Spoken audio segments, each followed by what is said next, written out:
Hello. Vishu ഒക്കെ കഴിഞ്ഞ് Easter ആയപ്പോഴാണ് കേട്ടോ ഞാനെൻ്റെ വിഷു ഡ്രസ്സുമായിട്ട് വരുന്നത്. ചില വ്യക്തിപരമായ മാറ്റിവെക്കാൻ പറ്റാത്ത തിരക്കുകൾ കാരണമാണ് കേട്ടോ എനിക്കിത് നിങ്ങളെ കാണിക്കാൻ പറ്റാതെ പോയത്. സത്യം പറഞ്ഞാൽ വിഷുവിൻ്റെ തലയ്ക്കും തലേ ദിവസമാണ് എനിക്ക് ബോധോദയം ഉണ്ടായത്. വിഷുവിനൊരു ഡ്രസ്സ് വേണമല്ലോ, വിഷു ഡ്രസ്സ് വേണമല്ലോ എന്നുള്ളത്. അങ്ങനെ ഞാൻ എൻ്റെ അലമാരയൊക്കെ ഒന്ന് തപ്പിപ്പിടിച്ച് അതിനകത്ത് നിന്ന് എന്തെങ്കിലും കിട്ടുമെന്ന് കേട്ടോ. അപ്പോൾ സംഭവം കിട്ടിയിട്ടുണ്ട്. എനിക്ക് 3 നേരിയത് കിട്ടി കേട്ടോ. നേരിയതെന്ന് വെച്ച് കഴിഞ്ഞാൽ നമ്മളെ മുണ്ടിൻ്റെ മുകളിൽ എടുക്കുന്ന സാധനമല്ലേ, ഞാൻ പറഞ്ഞത് എന്താണെന്ന് മനസ്സിലായല്ലോ അല്ലേ. കിട്ടിയ തുണി വെച്ച് ഒരു പാൻറ്റും ഷാളും ടോപ്പും ഒക്കെയാണ് കേട്ടോ ഉദ്ദേശിക്കുന്നത്. എന്തായി തീരുമെന്ന് അറിയത്തില്ല. എന്തായാലും കിട്ടിയപ്പോൾ തന്നെ ഞാൻ അളവെടുത്ത് വെട്ടി കൂട്ടിയൊക്കെ എടുത്തിട്ടുണ്ട് കേട്ടോ. എൻ്റെ വെട്ടലും തയ്ക്കലൊന്നും ആരും അനുകരിക്കരുത്. ഞാൻ തുണിയുടെ മുകളിൽ കയറി കിടന്നിട്ടൊക്കെയാണ് കേട്ടോ വെട്ടിയെടുക്കുന്നത്.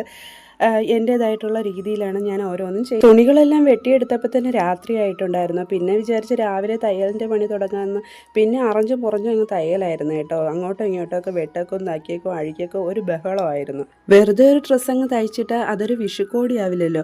അപ്പം നമുക്ക് അതിനകത്ത് കണിക്കൊന്ന വേണം. കണിക്കൊന്നയ്ക്ക് വേണ്ടിയിട്ട് ഇലകളും പൂക്കളും ഒക്കെ വെട്ടിയെടുത്തിട്ടുണ്ട്. ഫാബ്രിക് പെയിൻറ്റിംഗ് ആണ് ഉദ്ദേശിക്കുന്നത്.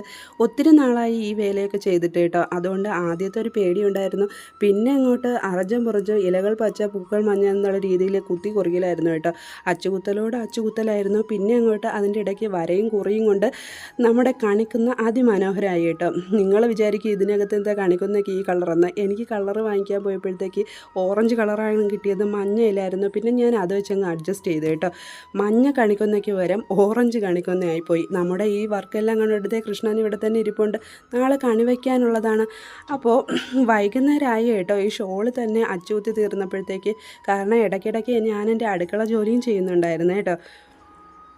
ഷോളെല്ലാം പ്രിൻറ്റ് ചെയ്ത് കഴിഞ്ഞപ്പോഴത്തേക്ക് എനിക്ക് ഒത്തിരി സന്തോഷം തോന്നി കേട്ടോ. കാണാൻ നല്ല ഭംഗിയുണ്ടായിരുന്നു. നിങ്ങൾക്ക് എങ്ങനെ തോന്നുമെന്ന് അറിയില്ല കേട്ടോ. അപ്പോൾ ഷോള് പ്രിൻറ്റ് ചെയ്ത് കഴിഞ്ഞിട്ട് ടോപ്പ് നോക്കിയപ്പോഴത്തേക്ക് എനിക്ക് എന്തോ പോരായ്മ ഉള്ളതുപോലെ തോന്നി.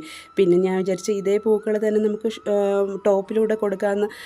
ടോപ്പിലൂടെ കൊടുത്തപ്പോഴത്തേക്ക് നല്ല ഭംഗിയുണ്ടായിരുന്നു കാണാൻ കേട്ടോ. പിന്നെ ഒത്തിരി സമയമായതുകൊണ്ട് ഞാൻ പെട്ടെന്ന് കുളിച്ചിട്ട് വന്ന് നമ്മുടെ കണിയെല്ലാം സെറ്റ് ചെയ്ത് വെച്ചു. നാളെ നമുക്ക് കണി കാണേണ്ട ദിവസമാണല്ലോ. രാത്രി തന്നെ കണിയെല്ലാം ഒരുക്കി വെച്ചു.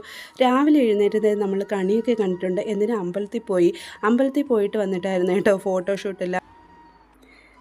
എൻ്റെ വിഷു ഡ്രസ്സ് എല്ലാവർക്കും ഇഷ്ടപ്പെട്ടെന്ന് വിചാരിക്കുന്നു. വീഡിയോ എല്ലാവരും കാണണം, ലൈക്ക് ചെയ്യണം, ഷെയർ ചെയ്യണം, കമൻറ്റ് ചെയ്യണം. ചാനൽ സബ്സ്ക്രൈബ് ചെയ്യാൻ ആരും തന്നെ മറന്നു പോകരുത് കേട്ടോ.